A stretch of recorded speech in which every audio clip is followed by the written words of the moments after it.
So they brought the 50 children, I think it was 48 at the time, in. I had already arranged via one of my sponsors to have the necessary drums for them. The age group was from about 6 to 12, 14, somewhere in there, fairly wide. I had 3 people signing for me because I can't sign. I realised after the first 10 minutes, and I explained to the signers, I said, you don't need to do any more, because these children, their senses, you know, they're deaf, but you know, everything that I do, they understand if, you know, quiet or loud or whatever, and I have all these things. And they said, okay, fine. I said, but sit at the back in case I need some help. Anyway, I started the program, and it worked incredibly well. I won't go into exactly how it works because it's kind of in-depth, but it's nothing to do with learning to play drums. It's to do with using a drum as the instrument of communication in this environment. When you've got 3 groups of children, say 20 in each group or 15, whatever it was, all playing different things, whilst they're deaf, you say to yourself, well, what do they get from that? Well, the program is set up in such a way that they have to lift their hands to a certain height. And what happens, they end up visually seeing rhythm. Because if you're in group A, you can see what group B is doing, and your hand's going down and their hand's coming up. So you see this, what's that? And then group C has got something else going on. So you're actually seeing this picture, this sort of architectural things that have happened. Wow, what's that?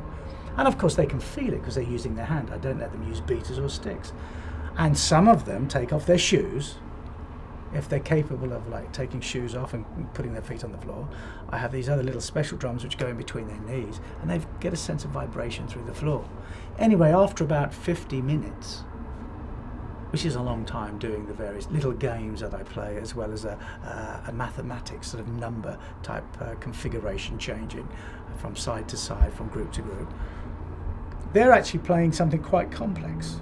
Well, it's not super complex, but when you figure that they can't hear it and how well it sounds, it's unbelievable. It really is. It's remarkable. They nevertheless can feel it and they can see it, and they are now not in a group of 4 people, but they're in a group of 40 people, and for them this is wow. So there's a team spirit that develops, which they don't normally have in their life. Then there's an element of competition that develops. They don't have that in their life, and before you know it, you have a situation where they're trying so hard to do something, the sense of joy that they just have to naturally release is it's overpowering. It's fantastic. And it works even better with the blind because they've got hearing, which means they can actually be involved in exercises which are a little more complex and a little more interesting because you can move quicker. It's all to do with time, really. It's hard to keep, when somebody's 7 years old, it's hard to keep their concentration for more than an hour.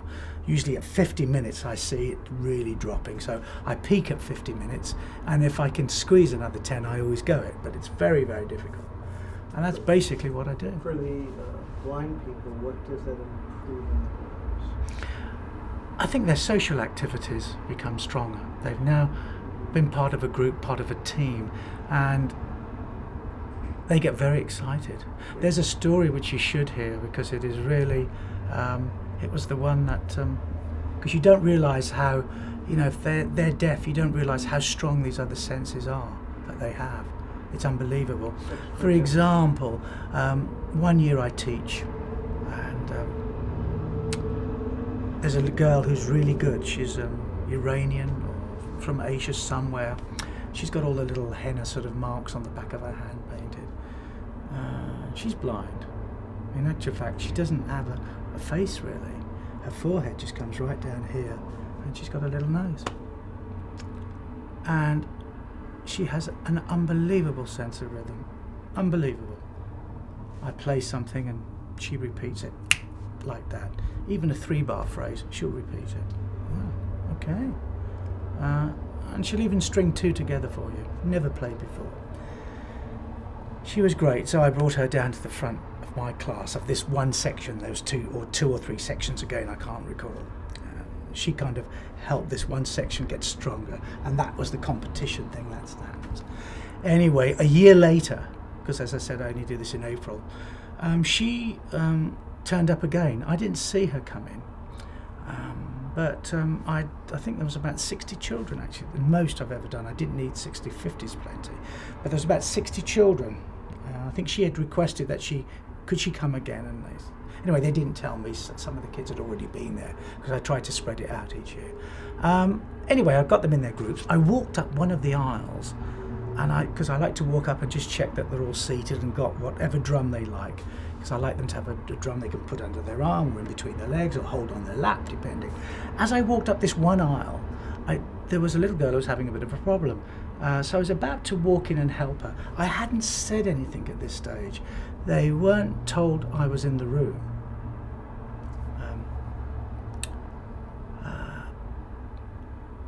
Because they're blind, right? And I walked into this aisle, and I walked into the line, and I walked along. And she said, "Mr. Palmer, that's you. I can smell you." Oh, I said, "Hello, how are you?" I was about this close to her. I said, she said, "Oh, I'm fine." I said, "Are you going to come down the front again today?" She said, "Yes, if I can, please." I said, "Come on then." And that's what you get. I mean, I would never know anyone could have a sense of smell that strong. Just remarkable. She has a sense of rhythm which was unbelievable. And there it is, Sometimes these other senses, if you're blind, then maybe a lot of this other stuff just takes off, and there you see it. And it's quite remarkable. There was a film, what was it called? The Mask, with Cher and Eric Stoltz, and he was like an elephant man. Yeah. And the girl that fell in love with him was the blind girl. She couldn't see him, but she could sense his heart, who he was, who he really was. The only person who really knew who he was someone who couldn't see. I had a friend. So that thing happens, you see. Who coaches? He's a drummer who coaches the Yankees. Right.